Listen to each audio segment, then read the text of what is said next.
তুমি মুখ দিয়ে ভালো কথা বলবে, তাহলে তোমার মুখটা হবে ফুলদানি। ভালো খাবার খাবে, তাহলে তোমার মুখটা হবে ফুলদানি। আর এই মুখটা দিয়ে যখন তুমি নোংরা নোংরা গালি গালাজ দেবে, তোমার মুখটা হয়ে যাবে ডাস্টবিন। আর যখন এই মুখে তুমি গুটখা জর্দা ভরবে, তোমার মুখটা হয়ে যাবে ডাস্টবিন। এখন তুমি কি করবে করো, তুমি কি করবে করো, তোমার কি করার আছে আর কি বুঝার আছে করো। জি ভাই, আপনাদের গ্রামে কেউ মারা গেছে, এই যে লোকটাকে আপনি লাস্ট দেখেছেন, যার জানাজা সর্বশেষে পড়েছেন, ওর চেহারাটা, ওর দেহটা একবার মনে মনে নিয়ে আসেন। ওই দেহ থেকে যদি টুকরো টুকরো ছোট ছোট বুটি বুটি করে এক প্লেট মাংস দিয়ে আপনাকে চামচে করে দিই, আপনি খেতে পারবেন? তার থেকেও হচ্ছে গীবত খারাপ। কেন গীবত করবে? জিভকে কন্ট্রোল করো, তুমি জান্নাতে চলে যাবে। জিভ বেকন্ট্রোল তো তুমি জাহান্নামে যাবে। আল্লাহ তাবারাক ওয়া তাআলা বলছেন, ওয়াইলুল লিকুল্লি হুমাযাতিল লুমাযা আল্লাযী জামাআ মালাও ওয়া আদ্দাদা ইয়াহসাবু আন্না মালাহু আখলাদা। বন্ধুরা আমার, হে আমার বেটির দল ও সোনামানিক বোনেরা, ধ্যান দিয়ে শুনেন, আল্লাহ 4টা গুনার কথা বলছেন এখানে। অয়েল নামে একটা জাহান্নাম আছে, সেই জাহান্নামটার নাম নিয়ে আল্লাহ বলছেন, ওই জাহান্নামে 4 গুনাহওয়ালারা থাকবে। ওয়াইলুল লিকুল্লি হুমাযাতিল লুমাযা, যারা মানুষের পেছনে কথা বলে মানুষকে কষ্ট দেয়, আবার সামনে সামনে অপমান করো, মানুষকে কষ্ট দেয়। ওয়াইলুল লিকুল্লি হুমাযাতিল লুমাযা, যারা মানুষের পেছনে কথা বলে, আমি নাই আর নূর মোহাম্মদের বিরুদ্ধে কথা শুরু হয়ে গেল, এগুলো যখন আমি শুনবো আমার কষ্ট হবে, মনে হবে না পৃথিবীতে বেঁচে থাকি, এত কথা শুনবো কেন? মানুষের কথাতে বড় আঘাত লাগে, তাহলে যারা পেছনে কথা বলে বলে ঝগড়া লাগিয়েও দেয়, জানও চলে যায়, সমাজকে নোংরা করে দেয়, কষ্ট দেয়। আবার কিছু লোক আছে সমাজ বোঝে না, একবারে সামনাসামনি অপমান করে।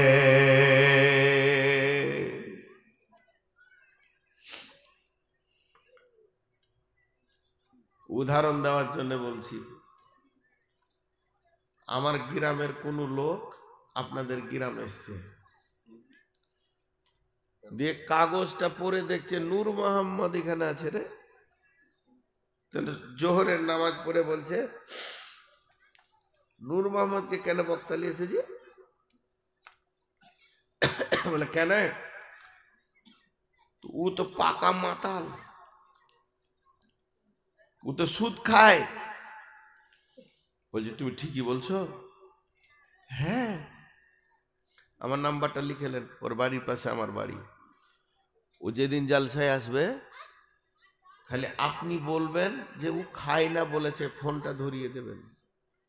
আমার কাছেই 20,000 খেয়েছে ও 10 দিন আগে। আমি পাক্কা সুদখোর, আল্লাহ মাফ করুন, উদাহরণ দেওয়ার জন্য বলছি। এখন এইটা গোটা গায়ে প্রচার হয়ে গেছে, কমিটির ভিতরে সবাই ফুসফাস ফুসফাস, আরে সুদারু আমাদের প্রধান বক্তারে। তো গায়ে 2টো দল হয়েছে, একটা যুবক বলছে ওকে খালি আসতে দে। তারপরে দেখছি, আমি গাড়ি থেকে যেই নেমেছি ভিড় লেগে গেছে, ছেলে পেলে সালাম আলাইকুম সালাম আলাইকুম। ও গিয়ে বলছে, এই সুদারু এলি, তুই বল যে আমি সুদ খাই না, তোর চাচাতো ভাইয়ের নাম্বার।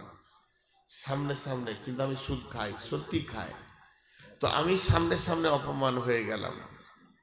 বন্ধু আমার, এখানকার যিনি সভাপতি উনি বলছেন ওর ব্যাপারটা আমাকে ছেড়ে দে, আমি দেখে নিচ্ছি। নিয়ে আমার কোনো যুবককে আমার কাছে যেতে দিল না। উনি ডেকে নিয়ে গিয়ে মসজিদের ইমামের রুমের ভিতরে নিয়ে গেল। ইমামের রুমের ভিতরে নিয়ে গিয়ে দরজাটা লাগিয়ে দিয়ে বলছে, ভাই নূর মোহাম্মদ, তুমি একটা পাকা সুদখোর, আমরা খবর পেয়েছি, তুমি ওটা ছেড়ে দাও। আমাকে আমার কথাটা শোনালো, সমাজকে অপমান করতে দিল না। তাহলে এই লোকটার লাভ কি হবে? যে আমার ইজ্জতকে বাঁচালো, যে আমি বিদেশি ইজ্জতকে বাঁচালো, এই লোকটার জিন্দেগির ফায়দাটা কেমন হবে? কঠিন কিয়ামতের দিনে ওর গুনাহগুলো আল্লাহ কাউকে দেখাবেন না, সম্মানের সঙ্গে মাফ করে দেবেন। আর যে লোকটা আমাকে সামনে সামনে বলেছে, অথচ হক কথা সামনে বলা যাবে না, যেটাতে মানুষ কষ্ট পাবে, ওকে ওর সামনে বলো হাজার কষ্ট পেলেও, কিন্তু সমাজের ভিতরে তুমি অপমান করতে পারো না। এর জন্য আল্লাহ বলছেন, ওয়াইলুল লিকুল্লি হুমাযাতিল লুমাযা, তোমার জন্যে লেলিহান আগুন দাও দাও করে জ্বলছে। তুমি কতজনকে পেছনে কথা বলে বলে সমাজকে ঝগড়া লাগিয়ে সমাজের ভিতরে অশান্তি করেছ। এমনকি কিছু লোককে সামনাসামনি কথা বলেও তাকে তুমি কষ্ট দিয়েছ। অতএব তোমার জন্যে অয়েল জাহান্নাম অপেক্ষা করছি।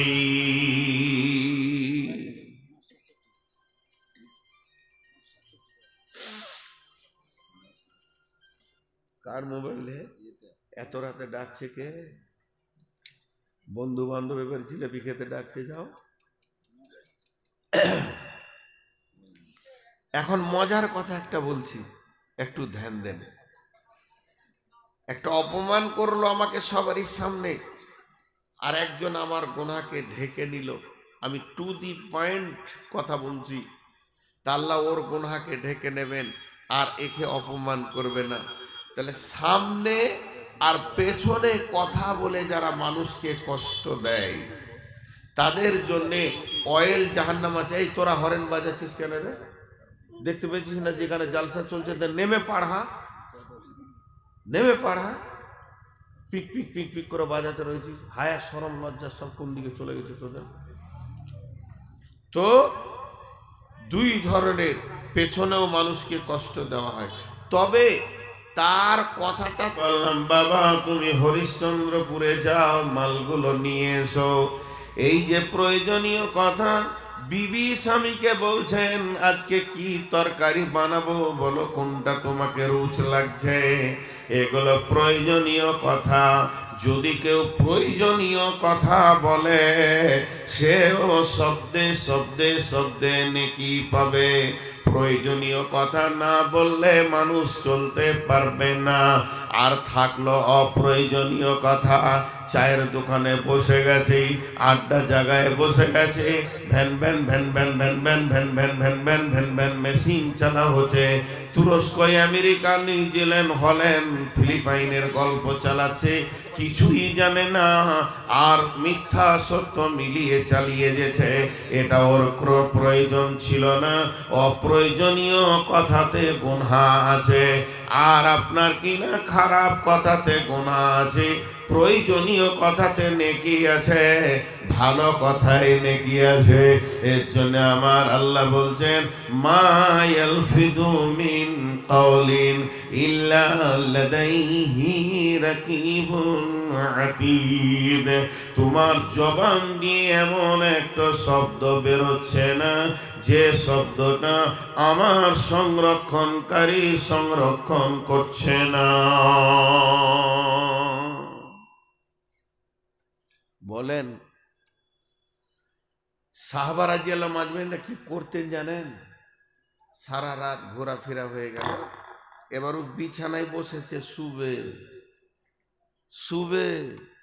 তো বিছানায় বসে বসে যেসব দোয়া দরুদ আছে পড়ে নিলেও, পরে নিয়ে এবার হিসাব করতো, সকালে ওর সঙ্গে আর কি মারলাম, ওর সঙ্গে বেশি কথা বললাম, ওর সঙ্গে ও ডাকলো তা আমি গেলাম না, কি কি আজকে ভুল করেছি, এই কথাটা যদি নাই বলতাম তাহলে তো আমার চলতো।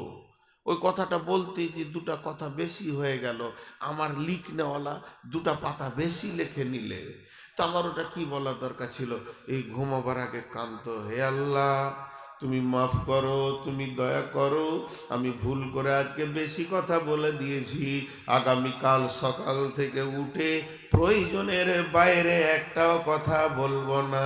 এইভাবে তারা কথাকে কমাতে কমাতে কমাতে কমাতে একদিন মানুষত্বের শীর্ষস্থানে পৌঁছে গেছেন।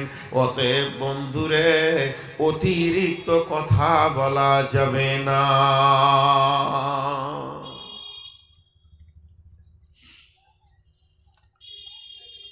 একটা সাইকোলজিস্ট দিব এখন, হিসাবটা মন দিয়ে শুনবেন। হিসাবটা কি? সারা পৃথিবীতে যতদিন পৃথিবী তৈরি হয়েছে, আদম এসেছে, আর যতদিন থাকবে, যতগুলো মার্ডার হয়েছে, যতগুলো খুনাখুনি হয়েছে, যতগুলো লাঠি নিয়ে লাঠালাঠি হয়ে গেছে, যতগুলো তালাক হয়ে গেছে, স্বামী স্ত্রী বিচ্ছেদ, ভাইয়ে ভাইয়ে বিচ্ছেদ, মা বেটায় বিচ্ছেদ, যার পেটে জন্ম নিল সেই মায়ের সাথে সম্পর্ক শেষ, বিবির সাথে সম্পর্ক শেষ, যতগুলো মামলা নিষ্পত্তি হয়ে গেছে এই পর্যন্ত, আর যতগুলো মামলা সারা পৃথিবীতে এখনো পর্যন্ত জীবিত আছে, এরপরও যত মামলা হবে সমস্তগুলোকে যদি এক জায়গায় করা যায়, আর একবার যদি জিজ্ঞেস করা যায় কি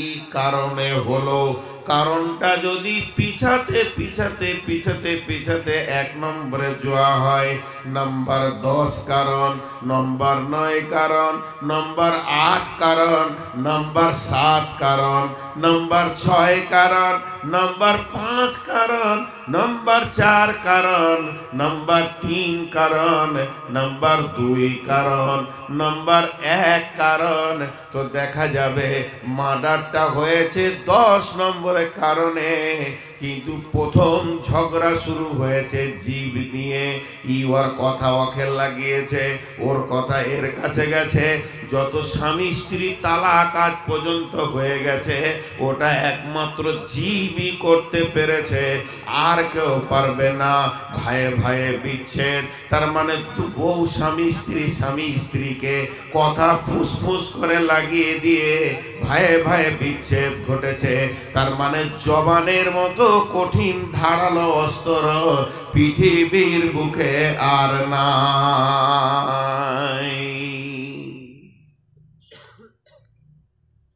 আপনারা বাঁশ কাটেন, ওইটাকে কি বলেন? এরকম দাও, দাও দিয়ে বাঁশ কাটা যাবে, কাঠ কাটা যাবে, দাও দিয়ে গরুর হাড্ডিকে চুরচুর করে দেওয়া যাবে, দাও দিয়ে আরো কত কাজ হবে, কিন্তু দাও দিয়ে মা বেটার সম্পর্ক কাটা যাবে না, স্বামী স্ত্রী সম্পর্ক কাটা যাবে না। পৃথিবীর সব থেকে ধারালো অস্ত্র হচ্ছে জীবের কথা। স্ত্রী এমন কথা বলে দিল স্বামীকে, সকালে উঠে মাকে কথা বলে না, আব্বা যে আব্বা লেখাপড়া শিখিয়ে ইট ভাটাতে কুলিগিরি করে ছেলে আমার কলেজে পড়বে, কত কষ্ট করে টাকা জমা করলো, ছেলে কলেজে পড়লো, কলেজে পড়ে ইঞ্জিনিয়ার হলো, আর ইঞ্জিনিয়ারে চাকরি করতে গিয়ে কুচবিহারে লাভ ম্যারেজ করে নিল। স্বাধীন দেশে স্বাধীন বেরেন ছেলে উচ্চ শিক্ষিত হয়েছে, সেই বউটা এসে এমন কথা বলে দিল, আমার ফ্যামিলিতে তোমার বাপ অচল, একটা মূর্খ রাখাল ইটের ভাটার মালিক, কোনোদিন ইঞ্জিনিয়ার আর ডাক্তার বউয়ের পরিবারে থাকতে পারে না। এই কথাটা যে কত বড় অস্ত্র, এমন ধারালো কোপ মেরে দিল, যে বেটাটাকে ইটের ভাটাতে ইট বহন করে ইঞ্জিনিয়ার করেছে, সেই বেটা বাপের লাশ পর্যন্ত দেখতে আসছে না। এটা হলো জবানের ধারালো অস্ত্র দিয়ে কাটা। পৃথিবীর যত কাটা আছে, আমার হাতটাকে দাও দিয়ে কেটে দেন, হাসুয়া দিয়ে কেটে দেন, আর চাকু দিয়ে কেটে দেন, ডাক্তার সেলাই করে দেবে, 6 মাস পরে সব আবার যেমন ছিল হয়ে যাবে। কিন্তু জীব দিয়ে যেটা কাটবে, ওটা সারা জীবনেও রিপেয়ার হবে না।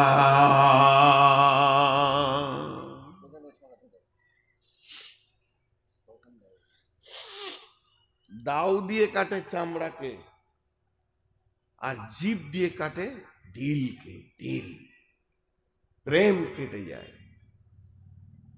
আর কত তোদের পায়ে ধরবো রে বাপ, আর কত ধরবো? ওইদিকে দুজন দাঁড়িয়ে আছে, কেউ গিয়ে বসিয়ে দেন, আর না হলে এখান থেকে খসিয়ে দেন। বেয়াদব লোক আর কি। বংশটা ঘোড়া বংশ, ঘোড়ারা যদি বসে যায় তো দাম কমে যাবে। জীব হলো বড় বেকন্ট্রোল। আপনাদের বিরক্ত লাগছে নাকি? জি, এতগুলো লোক চুপ করে আছেন, আপনাদের বিরক্ত লাগছে? আমার শরীরে এখন জ্বর। আমাদের জিন্দেগিটা আল্লাহ বানিয়েছে, মানুষ টাকাটা দেখে কিন্তু বাকিগুলো দেখে না। 4 জন বক্তা বক্তব্য করতে করতে মরেছে, আমার এলাকারই 2টা। আমি 6 থেকে 7 বার অ্যাক্সিডেন্ট করেছি, রাত 1:30টায় 2টোয়। এমন অ্যাক্সিডেন্ট করেছি, দুদিকে রোড জাম হয়ে এসে বলছে আপনি বেঁচে আছেন? তাহলে আল্লাহ আছে। তো ভাইয়া, জীব বড় বেকন্ট্রোল। যার জীব কন্ট্রোল হয়ে যাবে, গোটা দেহ কন্ট্রোল হয়ে যাবে। এবার আল্লাহ কি বলছেন? ইয়া আইয়ুহাল্লাযীনা আমানু ইজতানিবু কাসীরাম মিনাজ জান্নি ইন্না বা'দাদ দান্নি ইসমুন ওয়ালা তাজাসসু ওয়ালা ইয়াগতাব বা'দুকুম বা'দান আইয়ুহিব্বু আহাদুকুম আইয়াকুলা লাহমা আখিহি মাইতান ফাকারিহতুমুহু ওয়াত্তাকুল্লাহা ইন্নাল্লাহা তাওয়াবুর রহিম। সব থেকে বেশি গীবত করে মেয়েরা। মেয়েরা বেশি গীবত করে। 3টে মেয়ে চুপ করে বসে আছে, দেখাতে পারবেন না। 2টা মেয়ে চুপ করে বসে আছে, দেখাতে পারবেন না। গোটা কথা বলে পেট খালি করে নিবে, বুক খালি করে নেবে, যে শেষকালে বলবে ওর কথা বলিস না, আমাকে ভালো লাগে না। শুনেও নিল, বলেও নিল। অতএব গীবত বড় ভয়ানক। আল্লাহ বলছেন গীবতটা তৈরি হয় কোথা থেকে? গীবতের একটা চাবি আছে, সেই চাবিটার নাম হলো জান। জান জান আল্লাহ বলছেন ইয়া আইয়ুহাল্লাযীনা আমানু, হে ঈমানদারেরা, ইজতানিবু, তুমি বাঁচো, বা'দাদ জান্নি, এমন কিছু ধারণা থেকে। জান মানে হলো ধারণা। তুমি যখনই ধারণা করবে, তোমার মাথা যখনই কোনো অনুমান করবে, তখনই তোমার জিভটা খুলে যাবে। অতএব তুমি ধারণা করিও না। ধারণা হলো জীবের চাবি। যদি চাবি না খুলতে পারে ভিতরের মাল বের করতে চড়ে যেমন পারবে না, যার কাছে অনুমান বা ধারণা থাকবে না তার দ্বারা জীব গুনাহ করবে না। এর জন্য আল্লাহ বলছেন খবরদার তোমরা ধারণা করো না, বাঁচো তোমরা কিছু ধারণা থেকে।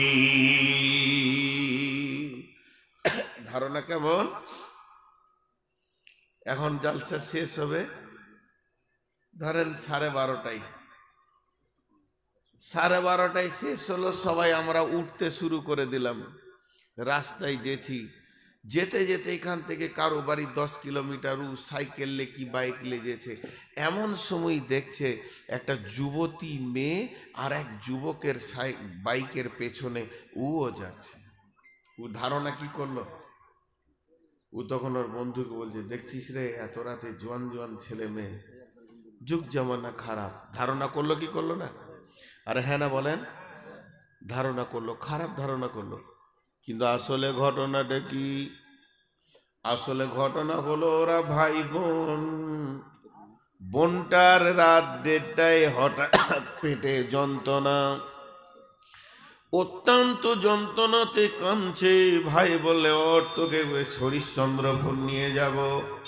এবার ভাই বোনে ডাক্তারখানা চলল, আর ধারণা করলো নোংরা, কিংবা তারা প্রেমিক প্রেমিকা গোপনে বাড়ি ছেড়ে পালাচ্ছে। ধারণা করলো দুজনে মনে হয় ভাই বোন জলসা শুনে বাড়ি যাচ্ছে।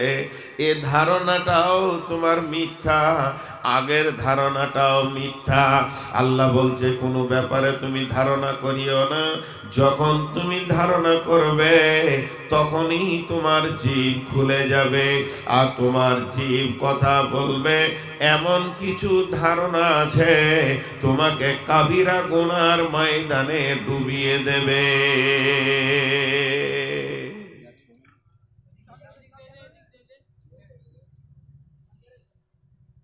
এমন কিছু ধারণা আছে খারাপ। ঘটনা একটি শুনেন।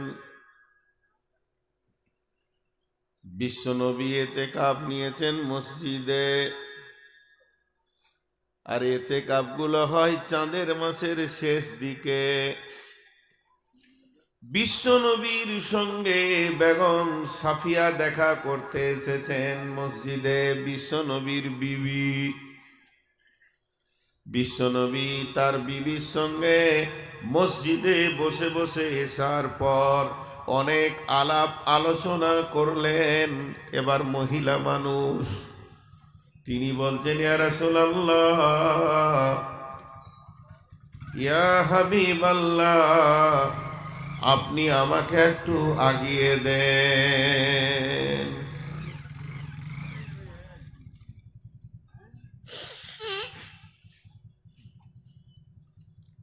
জি, ইতিকাফ তো হয় চাঁদের শেষ দিকে, আঁধার রাত।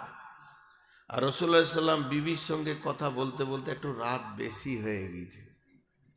তখন ওনার স্ত্রী কি বলছেন, যে ইয়া রাসূলুল্লাহ, আপনি তো ইতিকাফ নিয়েছেন, মসজিদ থেকে তো বাড়ি ঢুকবেন না, তবে আপনি রাস্তায় রাস্তায় গিয়ে আমাকে বাড়ির কাছাকাছি করে দেন, আমাকে ভয় লাগছে। নবীজি বললেন, চলো। আমার দিকে অ্যাটেনশন হন না, গাড়িটা সামনে আনা করাবো, ওইদিকে তাকিয়ে আছেন না, সবাই লয়। আমার চক্ষু সূক্ষ্ম, গাড়িটাকে এমনি করে দেখছে। গাড়ি দেখার যদি আফসোস থাকে, একটা চট আর হাত পাকা রুটি নিয়ে যে হাই রোডের ধারে বসবেন, সারা দিন দেখবেন। এখন বায়ানটা শোনেন। এবার বিশ্বনবী যাচ্ছেন ওনার বিবিকে আগাতে।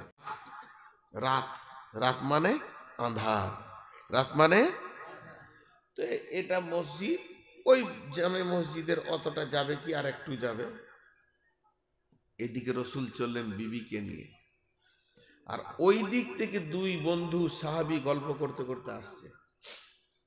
দিয়ে রাস্তার মাঝে ক্রস হলো, বিশ্বনবী চলে গেলেন, ওরা এদিকে চলে এলো। যখনই ক্রস হয়ে গেল, আল্লাহ নবী ওনার বিবিকে বললে, দাঁড়াও, তুমি একটু দাঁড়াও। রাসূলুল্লাহ সাল্লাম ফিরে এক দু পা এসে বলছে, ওই আল্লাহর বান্দা, ওই কে আছো শোনো। দুইজন কাছে গেলেন। এমন সময় দুইজন কাছে গেলেন, নবীজি বললেন, রে আল্লাহর গোলাম, তোমরা আমার সাথে একটা মহিলাকে দেখতে পেয়েছ। ওই মহিলাটা হলো বেগম সাফিয়া, আমার বিবি। বেগম সাফিয়া আমার বিবি। দিয়ে বলছে, যাও।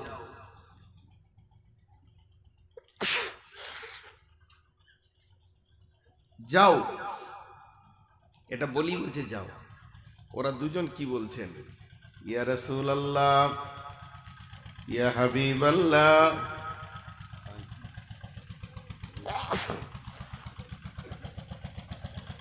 ও দয়ার নবী, আপনার প্রতি আমাদের কোনো ধারণা খারাপ নাই। আপনি বিবি ছাড়া হাঁটবেন না, এটা আমাদের ভালো জানা আছে। যেদিন থেকে আপনাকে আমরা নবী বলে মেনে নিয়েছি, সেদিন থেকে আমরা একদম পরিষ্কার আপনাকে ভালো মানুষ জানি। নবীজি বললেন, রে আল্লাহর গোলাম, আল্লাহর বান্দা, তুমি ভালো, তোমরা ভালো, আমি ভালো, আমার বিবি ভালো, তোমরা দুজনে ভালো, আমি ভালো, আমার বিবি ভালো, কিন্তু শয়তান ভালো নয়। কাফেরেরা দিনরাত আমার বিরুদ্ধে নোংরা নোংরা নোংরা নোংরা কথা তৈরি করছে। যদি কাফের বেঈমান মুশরিকেরা কোথাও বলে ওর ব্যবহার খারাপ, তখন তোমার মনটা একবার বলে দেবে, আমিও রাতে মেয়ে ছেলের সঙ্গে দেখেছি। আর এটা যখনই তোমার মনে চলে আসবে, সঙ্গে সঙ্গে তোমার ঈমানটা শেষ হয়ে যাবে। অতএব এটা যেন তোমার মধ্যে ধারণাই না আসে, তার জন্যে আমি বানটা দিয়ে দিলাম। বন্ধুরে আমার, এর জন্য আমার আল্লাহ বলছেন, ইজতানিবু কাসীরাম মিনায-যন্নি ইন্না বা'দায-যন্নি ইসমুন। এমন কিছু ধারণা রয়েছে যেগুলো কাবিরা গুনাহ। ওয়ালা তাজাসসু, তাজাসসুসি করিও না। ওয়ালা ইয়াগতাব, এবং গীবত করিও না। বা'দুহুম আলা বা'দিন, একে অপরে পরনিন্দা পরচর্চা করিও না। আল্লাহ তাবারাক ওয়া তাআলা বলেন, আইয়ুহিব্বু আইয়াকুলা লাহমান আখিহি মাইতান ফাকারিহতুমুহু ওয়াত্তাকুল্লাহা ইন্নাল্লাহা তাওয়াবুর রহিম। তুমি কি গীবত করে তোমার মরা ভাইয়ের মাংস খেতে চাইছো? নিশ্চয়ই তুমি এটাকে ঘৃণা মনে করবে। তার থেকেও ঘৃণা হলো গীবত, পরনিন্দা, পরচর্চা। ওয়াত্তাকুল্লাহ, আল্লাহকে ভয় করো। ইন্নাল্লাহা তাওয়াবুর রহিম, নিশ্চয় আল্লাহ तौबा के कबूल करने वाला।